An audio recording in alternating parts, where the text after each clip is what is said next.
Mga kananay, magluluto ako ng pananghalian. Pananghalian ng pamilya. Ayan. Magano tayo ng dairy cream mga kananay. Maggigisa ako ng bawang, sibuyas, kamatis. Pagsasama-samahin ko na para walang magtampo, walang mauna, walang mahuli. Sabay-sabay na ihulog. Para walang away, walang tampuhan, di ba?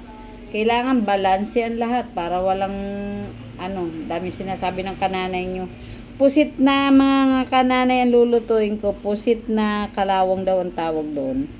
Ayan, ginisa-gisa ko nga muna yan. Ayan ang pusit. Pusit kalawang. Yan ay 1 kilo. Lalagyan ko mga kananay. Wala akong maisip ipaulam eh. Lalagyan ko ng repolyo. At bihira naman kami makakatikim ng repolyo. Ayan, lalagyan ko ng repolyo yan mga kananay. Para naman may puset, may gulay, di ba?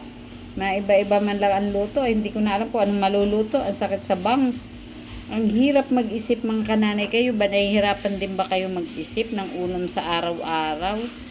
Ay nako, ang kananay nyo napapanot. Saka iisip nung kung ano papaulam. Ay yan, ganyan. Mikos daw. Dami mikos mga kananay. Oh.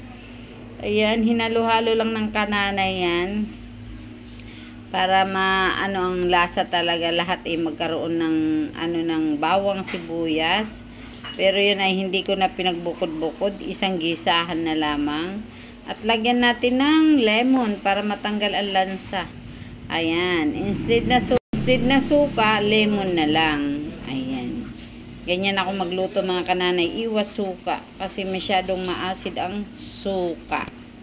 Takpan natin mga kananay at para yan maluto ng konti at ayan ang bango, ang iba ang aroma niya. Mabango siya kasi gisado siya sa dairy cream. Ayan ang aming pusit na pananghalian nila, hindi ako asali. Hindi ako kakain yan at hindi na daw ako pwede kumain yan. Ako lang ang nagbawal sa sarili ko. Kasi may tinitake ako na cleansing. Oroy, nag-cleansing ang kananay nyo.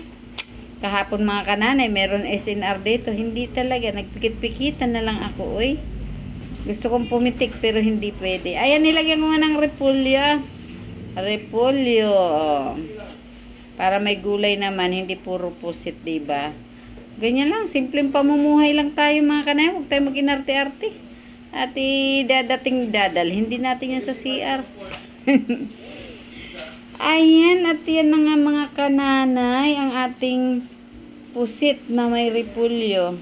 Hindi ko na nilagyan yan ng tubig, kusang katas ng pusit ang aking pinanluto sa repolyo para malasa. Ayan na nga, ayan na mga kananay, tinakpan at binuksan uli. Ayan, luto na. Salamat mga kananay, ready to na yan ng mga batuta ko dito. Ayan. Masarap siya, ang bango ng aroma. Ang sarap ng amoy. Amoy pa lang, ulam na. Sa kanila lang yan, hindi kami kasali ni Mr. Jan. Ayan. Ayan ang aming pusit na may repolyo. Okay na yan, kainan na.